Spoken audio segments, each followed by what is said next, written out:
from Shambles to Shambhala. We just had a magical moment with a couple of young children here, just living in the joy of life in that spontaneous moment. Just absolutely beautiful, and just setting us up perfectly for this time together.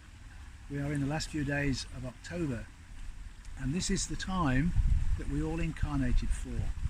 And some of us have been waiting a long time for this, and some are very tired and feel as if it's almost too late or can't be really bothered. And it's really important that now we dig deep and really focus on our reason for being here, which is to bring in the highest possible frequency that we can within our own being, and also within the collective of the aspects of humanity that really understand what is going on here.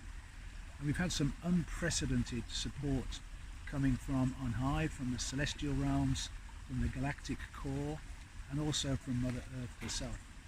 So I just want to look at the last few days of October and into early November, just to set the scene for the way in which we can make our most positive contribution to life at this time. I'm going to go back to the October 22nd date, 22-10-22.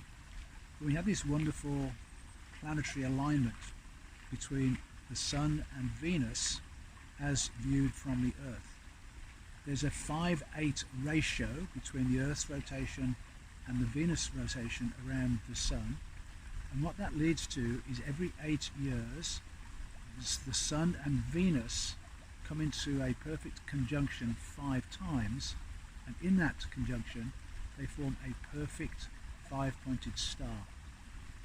And this particular one, which took place on the 22nd, was at the last degree of Libra, and that had not happened since 1770. And that was the end of the Age of Enlightenment. It was the time of poetry and music and dance. It was also the time of the American and French revolutions. And so we are in this time again, this pattern repeating itself, for us to step up into those higher frequencies of joy and peace and happiness and dance and fun, while at the same time being part of the love revolution that needs to take place during this time. And we create that love revolution by stepping into the highest possible frequency that we can. And that energy is going to continue all the way through the month of Scorpio, because the very next day the Sun and Venus moved into Scorpio together, and they will remain together throughout the month of Scorpio. So now let's look at one or two of the other very strong, intense moments in this month to help us on this journey. The next one then was on the 25th of October, when we had the partial solar eclipse in Scorpio, on the south node of the moon, which is about the past. And Scorpio is about revealing hidden secrets. And so what we're now going to see unfold over the course of this month are more and more revelations of the truth coming out. And again, we don't need to focus on all of the information that is coming out, some of which is true, some of which is false, some of which is deliberately false, taking us in the wrong direction. So we really need to tune into ourselves and find the truth from within. But there was this strong illumination on that day of the next month to come.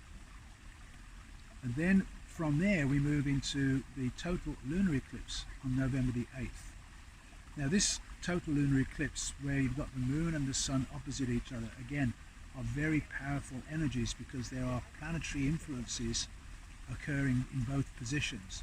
So the moon will be conjunct Uranus with the north node of the moon, and the Sun, Venus and Mercury will be conjunct on the south node, still in Scorpio. So what we're trying to do is to find the balance between these two extremes. And we find that balance when we look at the gene keys involved. It's the first and second gene key. The second gene key is where the moon is, and it is the most feminine of all the gene keys. So this is asking us on November the 8th to go into a very quiet inner reflection, to receive information through our heart-centered intelligence, through our gut instincts, and through that inner intuition. And that's the second gene key. And then the sun Mercury and Venus will be in the first gene key, which is the most creative of all the gene keys. Not only having a good idea, but to bring it into tangible form.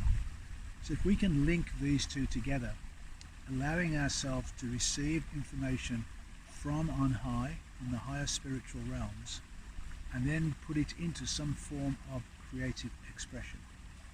And that is obviously taking place on November the 8th. And some people would believe that this 2-week period is about the completion of the old age of the patriarchy and shifting into the new earth energies that we are now co-creating. And one of the things that's come up very strongly during this time is the creation of the new earth grid, the crystalline grid in the earth, which is now being put in place.